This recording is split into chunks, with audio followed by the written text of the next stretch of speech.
because of Jay-Z and them was putting it together. Mhm. So I think they still harbor some energy towards me. You think you were purposely left out of the ad? No, no. Oh, okay. I don't think. I think that they were saying the NFL had some issues with me that I don't know what those issues are. Like I don't. What is the issue? I hit the homie, the big homie Jay-Z, right? And he pulled up on me and he said, the white guy called for 50 Cent. So I said, who's the white guy? I'm digging this Jimmy Iovine. Mm-hmm. He said, no, Eminem called directly for 50. And he said, that's his guy. He said, I can't do it if I can't bring 50 up. Right? And I'm like, that's when I start saying crazy stuff because I look and I go, oh, that should be on me. Right? While he's often celebrated as a business mogul and legend, some argue that Jay-Z's climb to the top is littered with shady deals, questionable partnerships, and backdoor maneuvers that have left many feeling scammed. From controversial streaming service rollouts to accusations of exploiting artists, Jay's business tactics have raised plenty of eyebrows and sparked debates. Today, we'll dive into how the self-proclaimed businessman might either be the slickest hustler in the game or the biggest scammer hip-hop has ever seen. Sean Corey Carter, better known as Jay-Z, was born on December 4th, 1969 in Brooklyn, New York, and grew up in the notorious Marcy Projects. Raised by his mother, Gloria Carter, after his father abandoned the family when Jay-Z was just 11, his early years were marked by hardship. In a neighborhood riddled with violence and poverty, he turned to drug dealing as a teenager to get by. But even amid the chaos, music became his escape. A birthday gift from his mother, a boombox, ignited his passion for rap. And reflecting on those early days, Jay once said, if I was focusing on music, I wouldn't be, running the streets all wild. So she tried to encourage me to pursue my dreams in music early on. Inspired by his mentor Jaz-O and the Jay-Z subway lines, he took on the name Jay-Z and started what would become one of hip-hop's most iconic careers. Jay-Z might have left the streets behind, but he brought the same hustler mindset into the music industry. As he got deeper into rapping, he was introduced to talent manager Dame Dash by producer DJ Clark Kent, who had worked on a few tracks for Jay's debut album. At the time, Dame was managing the 90s hip-hop group Original Flavor. According to Dame, he and Jay instantly clicked, and even mentioned how he was impressed by Jay's pristine Air Forces. Dame started pitching Jay-Z's first album to various labels, but the feedback wasn't promising. Industry executives claimed that Jay wasn't marketable, calling his sound bad. So when no major label showed interest in Reasonable Doubt, Jay-Z, Dame, and a third partner, Kareem Burke, decided to take matters into their own hands. Pooling their resources, the trio founded Rockefeller Records in 1994, and that's when Jay-Z's real hustle in the industry began. Universal Music Group acquired 50% of Rockefeller, splitting their share between two labels. Def Jam held 25%, and Polydor took the other 25%. This partnership allowed Rockefeller to scale rapidly, while Jay-Z shifted from his original plan of just releasing one album, realizing his immense talent and preparing to transition from rapper to businessman. With this growth, Rockefeller began signing rising artists like Cameron, Beanie Sigel, and most famously, Kanye West. At this point, the label was thriving, with Jay-Z at the helm and a growing roster of successful artists under Rockefeller's name. But as the success rolled in, Jay started to see Dame Dash as more of a liability than a partner. This is where some say his seedy business practices truly began. Dame's ego had grown with Rockefeller's rise, leading to public blow-ups and erratic behavior. He caused a scene on tour over Rockefeller jackets being swapped for Def Jam merch, and started pushing artists like Cameron without even running it by Jay. With Dame fully immersed in the celebrity lifestyle, complete with a Maybach and a personal chef, it became clear their partnership was wearing thin. Then came the event that changed everything, where Def Jam was holding a meeting with Jay-Z, but then Dame Dash, always used to be involved in everything, forced his way in, only to realize they were discussing vital business plans. I seen all of y'all yesterday. Why nobody told me about a marketing plan about Jay-Z? This is not your artist. Now, today, anyone can find your address, your name, your phone number, your job, heck, even who you voted for, all across the web on data broker sites, and all for free. And the worst part, in 2024, 2.9 billion records were stolen from national public data. Basically, if you're getting an unusual amount of spam calls, or worse, someone texting someone like your mom saying, "Hey, it's me, I got a new number, my phone broke."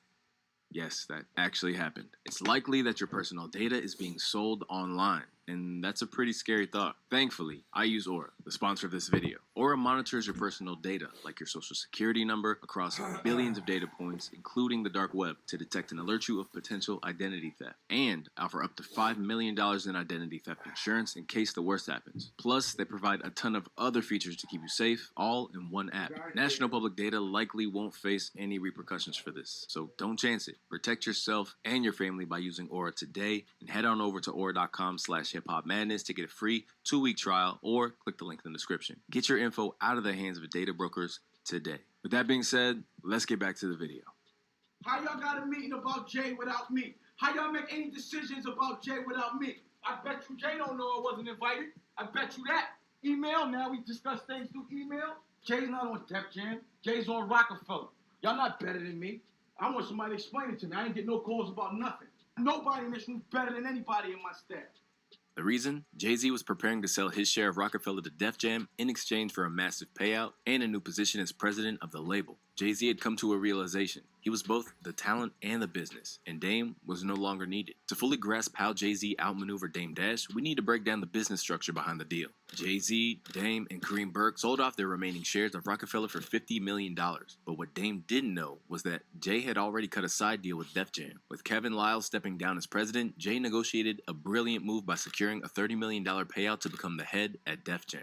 And, as a part of the agreement, reclaimed ownership of all of his master recordings released under the label. Basically, Jay-Z had hustled Dame Dash in a cutthroat deal which lost him millions of dollars. The only part of the deal he lost was not gaining full control of his first album, Reasonable Doubt, which Dame still owns a part of to this day.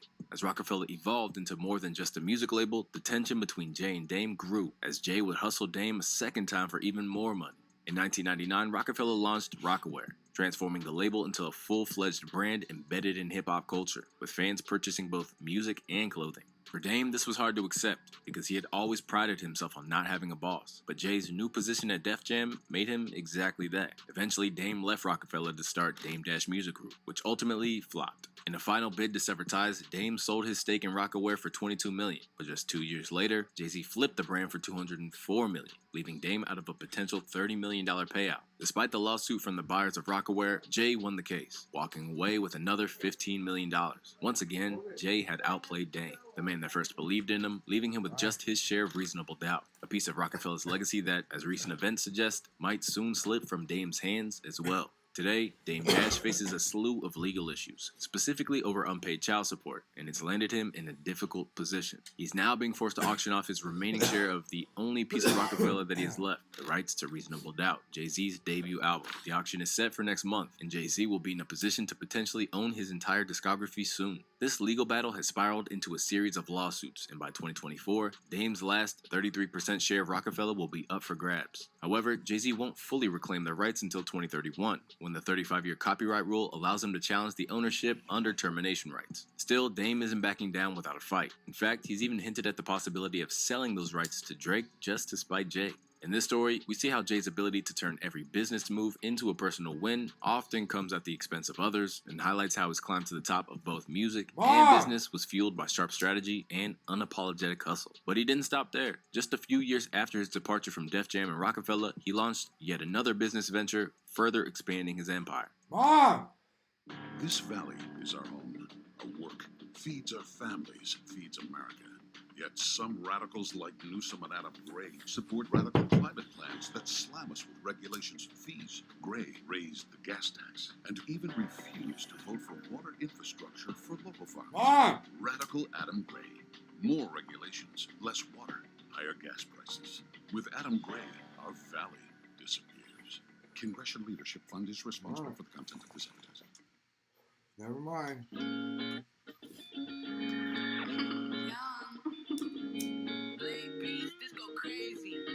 Hey Ross, sauce it up. Amazing. Wake up in the morning.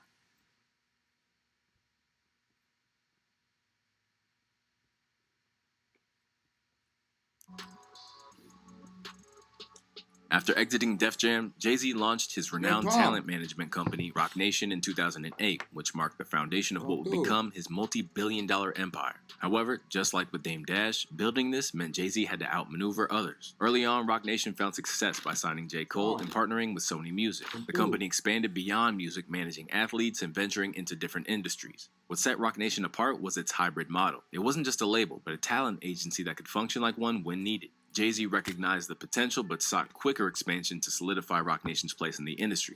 One strategy he used was stepping in to quote-unquote save artists in difficult situations, generating... I think Jay-Z was looking out for himself, and when he saw that Dame could be a liability, I think he just, separated himself from that. Positive publicity for both the artist and his brand at the cost of other people.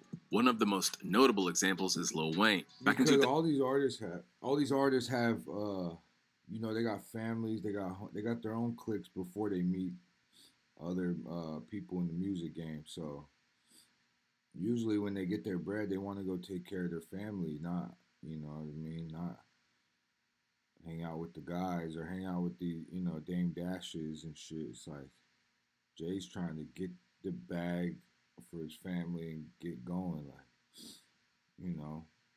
And I mean, someone in Jay's stature, he's looking for power, you know what I mean? 2008, Jay-Z attempted to sign Lil Wayne to Rockefeller, but Wayne stayed loyal to Birdman and Cash Money. Years later, as Wayne faced legal battles with Birdman over unpaid royalties and other financial issues, Jay-Z stepped in to offer support. Wayne even publicly thanked Jay for helping him pay off his $7 million tax debt, making Birdman look like the villain in their dispute. The timing was perfect. Jay-Z was launching Tidal, his music streaming service, and Wayne's support for the platform seemed like a favor in return. Although Wayne eventually reconciled with Birdman, the narrative of Jay-Z as his savior stuck, further boosting Jay's image as someone who helps artists in crisis. This wasn't an isolated incident, as Jay used a similar playbook with Lil Uzi Vert. Uzi, stuck in a frustrating situation with Generation Now during the highly anticipated rollout of his Eternal Atake album, publicly aired his grievances on social media. Uzi's follow-up to Love Is Rage 2 was one of the most anticipated projects, but kept on getting pushed back, in part to leaks. Hey, I heard that diamonds, if they shine, if they're like colored like that, they're no good. And issues with his label. However, that all changed when Uzi announced his partnership with Roc Nation. Even Billboard described Jay-Z's strategy, stating, "When an artist is having problems with his or her record label, there seems to be only one phone call to make, and that's to rap superhero Jay-Z and the folks over at Roc Nation." In came Jay-Z and Roc Nation, with Uzi tagging the company in a post saying they helped him get back to recording. Roc Nation signed Uzi, framing the deal as Jay-Z rescuing another artist from an unfair contract. But DJ Drama, who was involved with Uzi's original label, later pushed back, claiming the narrative was unfair and exaggerated. Drama even suggested that Roc Nation's PR team was behind the story being published to Billboard, positioning Jay-Z as the hero while making Uzi's previous label look like a villain, a move eerily reminiscent of how Jay-Z handled the Lil Wayne situation. And now, Drama has been vocal about how it played out and portrayed him as the villain of the story. Roc Nation saves Little Uzi. Get the out of here. We all love Hove. I don't know who handles the PR or at Roc Nation. The story shouldn't have been painted in that manner. It was unfair to us. It wasn't kosher. Megan Thee Stallion is yet another artist who found herself wrapped in Jay-Z's web of quote-unquote support. When Megan faced legal issues with her label over a 360 deal, Roc Nation stepped in, advising her through the legal battle and ultimately signing her to their management team. Then came the high-profile incident with Tory Lanez, where Megan was allegedly shot by the rapper. Roc Nation stood by Megan during the controversy, further enhancing their image as protectors of artists in distress. Megan's career soared after this, with major hits alongside Beyonce and Cardi B and multiple Grammy wins. Once again, Jay-Z positioned himself as the savior, but it was clear that Roc Nation's involvement had a deeper motive, boosting their own brand while leaving others, like Megan's original label, in this case rightfully, to take the blame. In all these cases, Jay-Z's pattern is clear. Step in when an artist is vulnerable, help them out of their predicament, and in the process, enhance his own influence and reputation. Whether it's paying off debts, navigating label disputes, or stepping into the middle of a public controversy, Jay-Z's actions are less about altruism and more about opportunism and securing deals and narratives that favor Roc Nation at every turn. Not only that, Jay-Z has always portrayed himself as a hustler who worked his way to the top, but behind the scenes, his rise to power is filled with calculated moves and questionable alliances. One of the clearest examples is his relationship with Desiree Perez, a key figure in his inner circle and current CEO of Roc Nation. While Perez is known for securing major deals for Jay-Z's empire, such as Beyonce's Formation Tour and Rihanna's Samsung partnership, her past as a government informant complicates the story. Perez has had a pretty spotty past involving major drug-related crimes. However, she avoided a lengthy prison sentence by cooperating with the DEA to convict major cocaine traffickers. Desiree Perez's criminal history resurfaced when 6ix9ine publicly called out Meek Mill, a Roc Nation artist, for associating with someone who had cooperated with the government, highlighting the hypocrisy within Jay's own camp.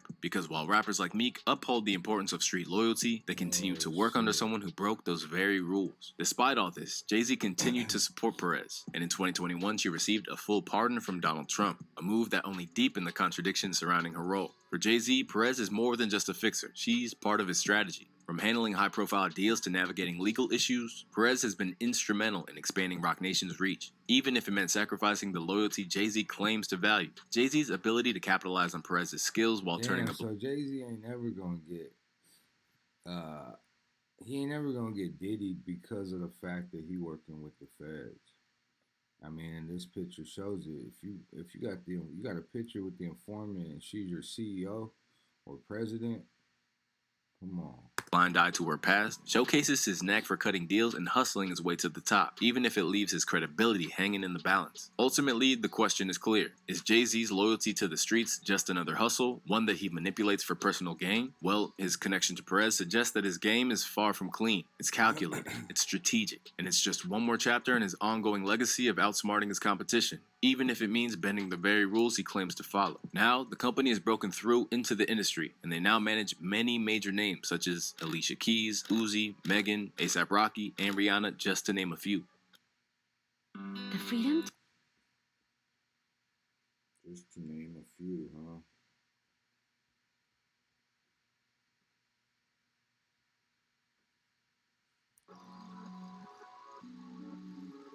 After launching Roc Nation, Jay-Z set his sights on an even bigger venture, the booming music streaming industry. In 2011, as Spotify was gaining traction in the US, Jay-Z made his move by acquiring the Norwegian streaming company Aspero for $56 million in 2015, then rebranding it as Tidal to compete in the market. Leveraging his deep connections in the music industry, Jay-Z brought artists like Madonna, J. Cole, Rihanna, Alicia Keys, Daft Punk, and Kanye West on board, giving them partial ownership in the platform. Tidal was marketed as a streaming service, quote-unquote, for artists by artists, meant to empower musicians, and even dropped one of his legendary freestyles preaching about equal pay for artists. You know die for equal pay, right? You know when I work, I ain't your slave, right? You know I ain't shucking and jiving and high-fiving. You know this ain't back in the days, right? Oh, skeptic when it's their own. You bought 9 iPhones and Steve Jobs was rich. Till Knight's worth trillions, you still bought those kicks. Spotify's $9 billion, they ain't say.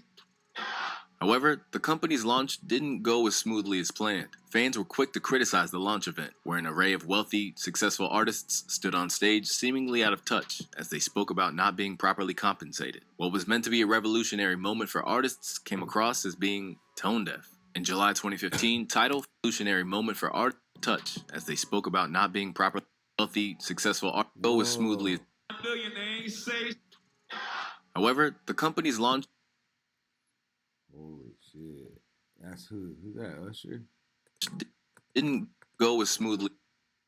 Usher, Rihanna. As planned. Fans were quick to Nicki Minaj, Madonna. criticize the launch event, where an array of wealthy, successful artists Deadmau5, stood on stage seemingly out of Kanye West, touch as they spoke about not being properly compensated. Jay-Z. What was meant to be a revolutionary and motherfucking moment for artists came across as being tone deaf. In July 2015, Tidal found itself in hot water when Cash Money Records hit them with a $50 million lawsuit over Lil Wayne's music being released on the platform without proper authorization. Things didn't get any better for Tidal when, in February 2016, they faced a $5 million class action lawsuit from Yesh Music LLC and John Emanuel of the band The American Dollar, alleging unpaid royalties and unauthorized use of their music. But Tidal's legal troubles were just beginning, and these early lawsuits set the tone for what was to come. Despite being a vocal supporter of the streaming platform and exclusively releasing his highly anticipated album The Life of Pablo on Tidal, that all ended. In 2016, Kanye West ended his exclusive streaming deal with Tidal, claiming the company owed him $3 million for a platform that was meant to be for artists by artists. This falling out with one of the biggest stars only added to the perception that Tidal was struggling to live up to its lofty promises and was potentially another Jay-Z scam. Tidal initially thrived because of the exclusive deals Jay-Z managed to lock in with high-profile artists. Big names like Kanye West, Rihanna, and Beyonce were dropping projects exclusively on the platform, which helped boost its visibility. But as usual with Jay-Z, there was more going on behind the scenes. In 2021, Jay-Z flipped the company, selling it to Square CEO Jack Dorsey for $302 million. Once again, Jay walked away with a massive payout, while others were left fighting for their cut. Nicki Minaj hasn't held back when it comes to airing her frustrations with Tidal. Recently, she dropped some bombshells about her involvement with the streaming service, making it clear that she felt disrespected and underpaid. According to Nicki, she was offered a mere $1 million to sell her stake in Tidal, a figure she saw as an insult. To her, this was nothing more than hush money to keep quiet about a deal, which she referred to as being scammed. In a tweet, she said, "So Barbs, thank you for supporting something I was a part of. I love you. But I was scammed and offered $1 million to be silenced. I declined. The grace of God is sufficient. I didn't need their hush money." Despite her heavy promotion of Tidal, she claims that she didn't get a cent from her efforts. In her words, "I didn't even get one red penny when no one promoted it more than me outside of Beyonce." Nicki's frustrations go deeper, especially when music exec Steve Stout suggested she missed out on millions because she didn't sign the right paperwork for her Tidal equity. She quickly fired back, revealing that the internal dealings and verbal agreements weren't as straightforward as they seemed. Ultimately, Tidal was yet another business that Jay-Z distanced himself from and went on to make millions of dollars from it. One of Jay-Z's most calculated moves ultimately involved betraying Colin Kaepernick.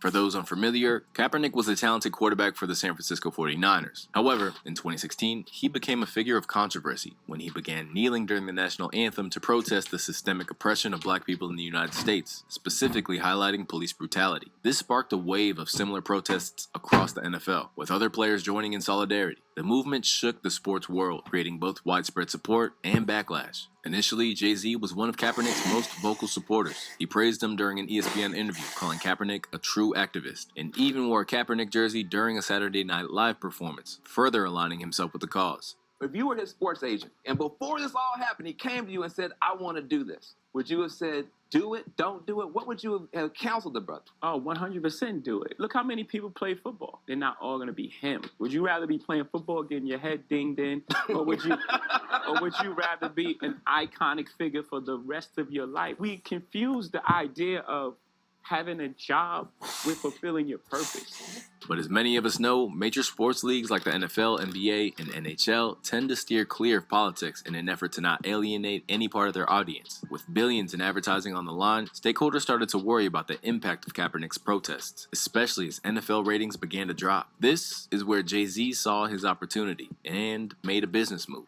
Jay-Z brokered a deal between Roc Nation and the NFL, positioning himself as a social justice and live events management organizer. With a cushy new role and a major payout in hand, he boldly declared, "We are past kneeling." In a meeting with NFL Commissioner Roger Goodell, the narrative shifted, framing Kaepernick's protests as just the beginning of something bigger that he was going to lead. I think we've passed kneeling. I think it's time to go into actionable items. With that, Jay-Z distanced himself from Kaepernick, leaving the man who sparked the movement without a contract or a team. While Kaepernick remains a champion for the Black Lives Matter movement, his NFL career has been essentially sidelined, thanks in part to Jay-Z's maneuvers. Jay-Z's rise to power within the NFL has only magnified his influence, particularly through his control over the Super Bowl halftime show. In a final chess move against the Cash Money camp, Hov struck a blow by announcing Kendrick Lamar as the headliner for Super Bowl 59 in Louisiana, right in Lil Wayne's home state. This decision hit hard for everyone in Cash Money, with Birdman and Nicki Minaj standing by Lil Wayne and Jay-Z choosing Kendrick, Drake's nemesis, to perform. It suggests this move was aimed directly at them. Unfortunately, Lil Wayne, caught in the crossfire, missed out on what could have been the biggest performance of his career. With this play, Jay-Z essentially managed to kill 3 birds with 1 stone, undermining Birdman, Nicki, and Drake all at once. Rumors circulated that Drake had repeatedly turned down the coveted Super Bowl spot, but an NFL insider was quick to shut down the claim, stating, "It's a blatant lie. In the 5 years that the NFL partnered with Roc Nation, they've never offered Drake the Super Bowl halftime show." This news underscored the ongoing tension between Jay-Z and the Cash Money camp. Nicki Minaj took to Twitter, lashing out at Jay-Z and teasing that she had more to reveal, while Lil Wayne, caught in the middle, expressed deep disappointment over the situation. In typical Jay-Z fashion, he played the long game. By aligning with Kendrick, he not only backed Drake's biggest rival, but strategically positioned himself to settle old scores. Jay-Z once again made his move, walking away with millions and the power to choose any artist for one of the biggest stages in the world, at the expense of his rivals. Jay-Z's rise from the Marcy Projects to the top of the music industry is undeniably marked by brilliance, but it's also shaped by his shrewd, often controversial business maneuvers. Whether outmaneuvering Dame Dash at Rockefeller, turning Tidal into a profitable venture despite its scandals, building Roc Nation by undercutting other labels, or using his NFL connections to allegedly settle personal scores, Jay-Z's methods have drawn both admiration and criticism. That's crazy.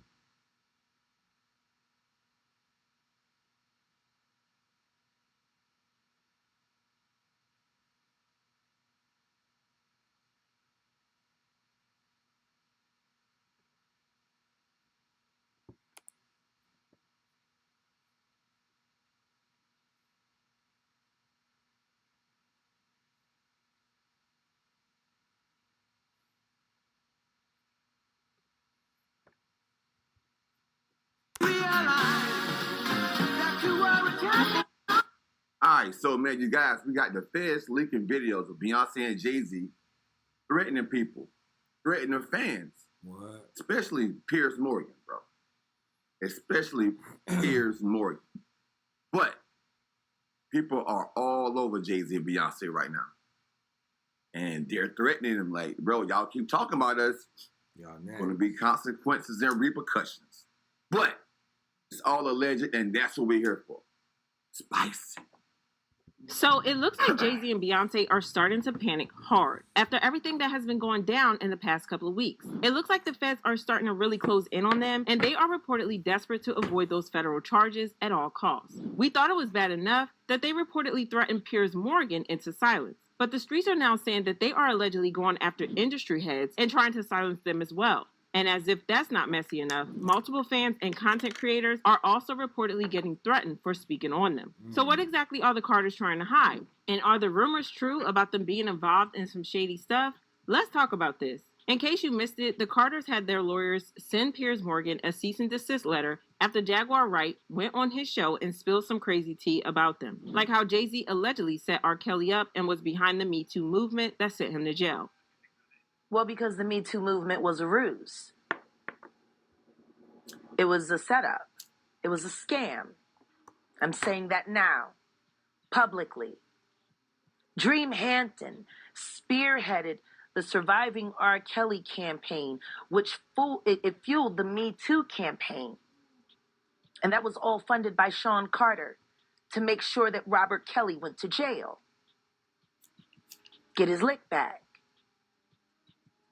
Why is nobody understanding that Dream Hampton was being financed and ran by Sean Carter? They were able to go and get all of these witnesses because he was there with Robert Kelly.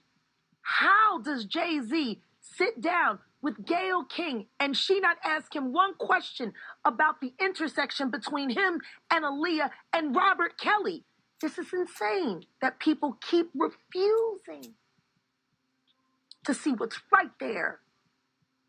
If the Me Too movement were real, why aren't they speaking now? They've also been very quiet in this time of the diddler's downfall. But that's not all, because she also has something to say about Aaliyah's death, claiming that Beyonce allegedly unalived her because she was salty about Jay-Z's obsession with Aaliyah. I have 3 victims right now who are willing to give testimony about not only what Mr. Carter has done to them, but his wife as well. Wow. They're a nasty little couple. They do nasty things. What do you think happened with Kim Keeping Porter? people against their will. Putting people on planes while they're unconscious, just like Aaliyah got on that plane. Unconscious. There's a lot of things that people don't want to talk about, Pierce. Those were pretty bold claims. Yes, now we all heard about that situation with Aaliyah. R.I.P. to the late, great Aaliyah. When she got on the plane, she was shooting a video. And it was supposed to be in Miami, I think, but then the video director, he changed the scene, so he wanted to shoot a clip of it in the Bahamas. But when it was time for them to leave back out in the Bahamas, Aaliyah didn't want to get on the plane. Whoa. But it was a small plane with over 700 extra pounds of luggage. And the pilot had cocaine in his system under the influence, operating the plane, bro. That's crazy. Claims, and I guess people weren't so surprised when the Carters took action. But instead of going after Jaguar Wright directly like everyone expected, they went after Pierce, threatening him with legal action unless he retracted the statement. They weren't playing around because Pierce did just that, and he even deleted the segment of the show where Jaguar was featured. Well, Jaguar Wright unexpectedly made several serious allegations about Jay-Z and Beyonce during that interview. As I said in the moment, they were not present to respond or defend themselves, but now they have. Their lawyers contacted us to say that those claims were totally false and have no basis in fact, and we've therefore complied with the legal request to cut them from the original interview. Editing interviews is not something we do lightly at a show called Uncensored. But, like the proverbial cries of fire in a crowded theatre, there are legal limits on us too. And we apologise to Jay-Z and Beyonce. Everyone assumed that Jaguar had caught Pierce off guard with her comments about the Carters, and that was why he was so apologetic. So imagine our shock when Jaguar revealed that not only did Pierce know what she was going to say beforehand, but he also independently vetted her claims before she went on the show. Pierce Morgan's producers called him directly. And we talked about it briefly, and I said, we have to do it. We have to. Because the one thing I know about Pierce Morgan is he is smart prey. And not only is he smart prey, he is a great conductor of information. He also vets things viciously. And I want to thank you for that.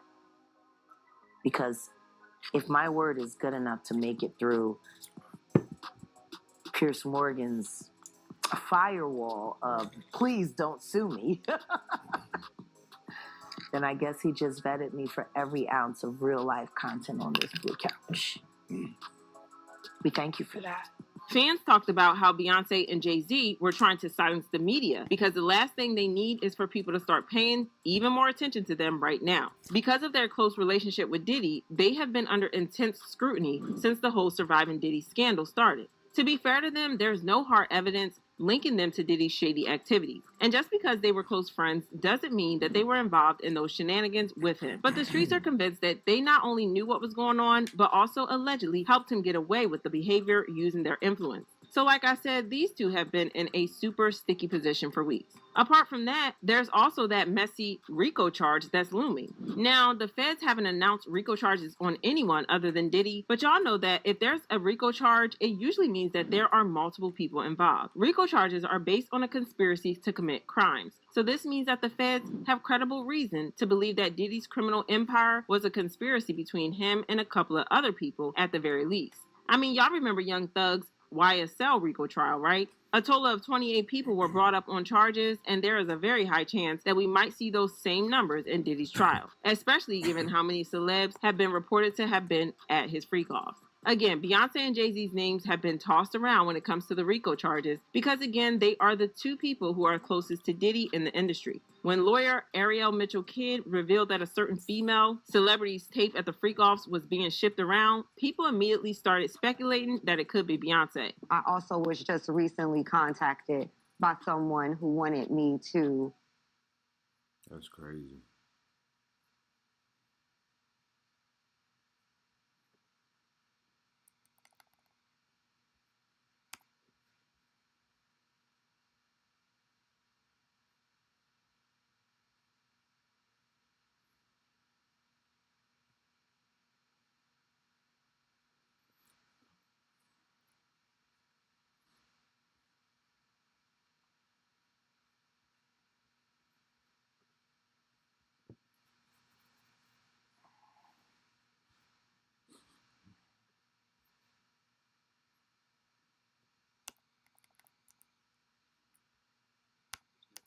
There's been no foundation really for how this detective has knowledge about some of these. Actually, yeah, there has. Overruled. And was that of note when you all first saw this picture back when you first saw it? Yes. This time the state would like to admit Exhibit 3 TT into evidence. 3 GT? Yes, Your Honor. Right, it's admitted. Permission of public. You may.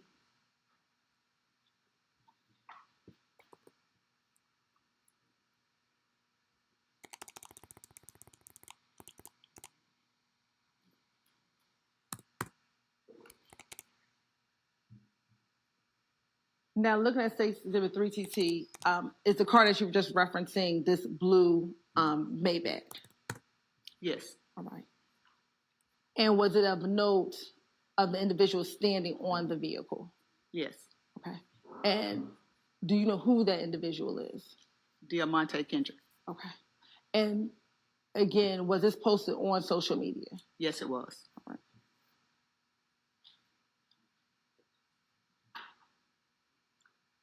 As a gang expert, is there some significance of a person associated with YSL standing on top of a vehicle with someone associated with YFN? It is significant. I'll object under 24-7-740D about the significance of somebody's mental. I don't understand it to be asking that question. Overruled. What, if any, significance is that as a gang investigator when you see a post such as this? It showed the, like I said earlier, the disrespect between. I felt like that this particular.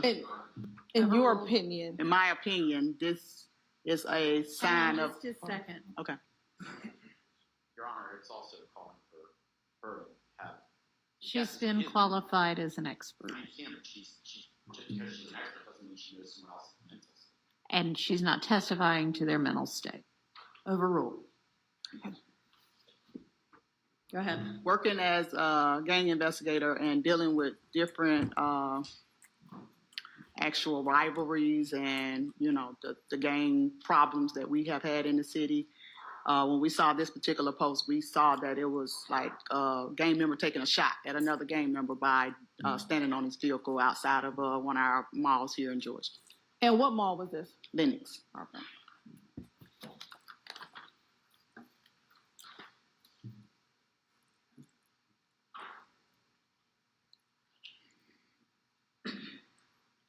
Now, we've spoken about this term gang culture. Can you just briefly explain to the jury, when we talk about gang culture, what, if anything, are we referencing when we talk about that term gang culture? I think of gang culture as the behaviors, the actual gangs showing their characteristics, may it be whether they're displaying their hand signs, their colors, their tattoos, and just their way of life as gang members. Can music be a part of gang culture? Yes. How? A lot of the gang members, especially here in Atlanta, uses music to express themselves. They kind of, talk about where they came from, how they came from it, things that they've done, their lifestyle in the music. Do gang members sometimes use music to promote violence? That's crazy, man. I got to get up out of here, but we're going to keep this going. I'll be back in like an hour. So Hip Hop Heights, man, we out. Do what thou will, be happy. Drop some in the Cash App, 432 Jasper. And yeah.